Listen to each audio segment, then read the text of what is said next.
Hi, and welcome to Nurturing Compassion. I'm Nicole, and I have a degree in environmental studies and economics.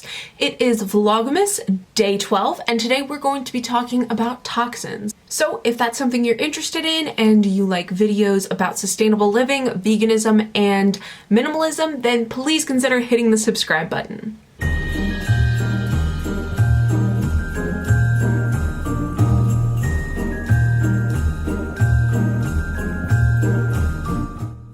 So I want to talk about toxins. They are literally everywhere, and it's something to be a little bit afraid of, but it's also, there are ways to manage it. So I want to share with you not only why you should be wary about this, but also what you can do to minimize your toxins exposure. So there are actually over 85,000 different toxins used in manufacturing.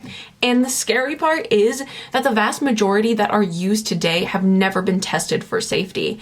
There are very lax regulations on what can and cannot be put in items, especially in the US. For example, on conventional cleaning products, there is no legal requirements for companies to list the ingredients, so we have no idea what kind of harmful toxic chemicals are in a lot of the cleaning products that we purchase at stores. But it isn't just cleaning products. There's also toxins in your carpet, in furniture, in couches, in plastic. That new car smell when you get a new car is the smell of chemicals and toxins, and the reason it smells good is because it is slightly poisoning us. I'm not even kidding. Toxins are serious. They're everywhere. Now, the real issue is that we live in enclosed homes where not a lot of air circulation occurs, so we're kind of trapped in here with a lot of the toxins that are around us. And that's why it's really important to do regular mitigation in order to limit your exposure to these toxins. And so I want to give you just some of my really quick, simple tips that I do to help me in this area. Basically, the first one is to vacuum frequently. I vacuum at least once a week, but I try to make it twice a week. And this is a really great way to get rid of the dust that collects in your carpet. And this can sometimes have other sort of toxins attached to the particles. So you can really suck all that up, and it can make a big difference in the amount of toxins in your house. The second thing you can do is open your window. Having your windows open frequently and making sure that fresh air is getting into your house is a major one. Because like I said, the real issue is that homes are enclosed spaces, so the air doesn't go anywhere. But if you're regularly airing out your house, it's a really great way to help make sure you have that airflow and that it's not just a bunch of stale air trapped inside. The next thing you can do is switch over to natural or homemade cleaning products and beauty products. Now, if you're choosing to go the store-bought route, please do be wary, because there are a lot of companies that act like they are so eco-friendly and natural and all this stuff when really they aren't. For example, I know that 7th Generation and eCover, who claim to be, just conventional store-bought eco-friendly brands, their laundry detergent was actually found to have chemicals in it that are harmful to humans and aquatic life. So it doesn't mean just because they say that they're natural and eco-friendly that they are. The reason that companies are able to get away with this is because regulations are very lax. There aren't really any exact legal specifications for what it means for something to be natural or biodegradable. So these buzzwords are exploited and used by industries to fool consumers, because being more sustainable has become somewhat of a trend in recent years. This is known as a process called greenwashing, where essentially companies will make themselves appear and seem to be more sustainable than they actually are, simply because sustainability is a trend right now.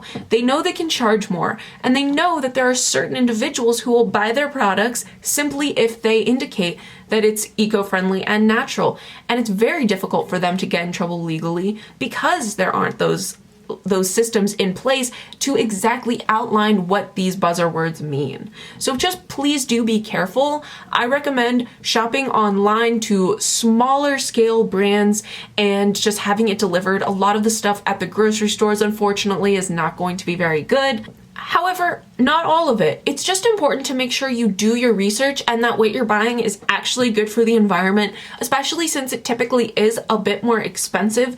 You don't want to be spending that extra money for something that's still highly toxic and destructive. And that's why I personally really like homemade stuff. Like, all you need is a few ingredients like baking soda, vinegar, lemon, olive oil, and maybe some soap nuts, and you can do so much. The possibilities are literally endless, and it's totally safe for humans, pets, the environment, our waterways. And yet it gets the job done. I was just thinking about how wild it is the other day, how baking soda and vinegar are so powerful for humans. Like, we have so many different uses for them, and it's like totally non-toxic to us, but yet it is antibacterial and it will, kill off germs on our surfaces. It's such a beautiful, powerful relationship we have with vinegar, and we really ought to use it more. It's just so cool. Like, we have all this amazing natural stuff at our fingertips. Mother Nature is incredible, and we can really start leveraging that and working with Mother Nature for things that are sustainable and good for our health and good for the animals. And usually all those things align. It's just a matter of switching over to those and finding products that work for you, meet your needs, and still align with your values. Finally, my last tip is to get plants. There are certain houseplants that purify the air and help absorb some of the toxins in your air, and they can literally make your air quality better. So cool, right? Just like back to what I was saying about how amazing Mother Nature is. So if you want to know some of those plants, be sure you tune in tomorrow. I will give you an entire list. Thank you so much for watching. Let me know if you have any additional tips down below, and I will talk to you tomorrow. Bye! Mwah.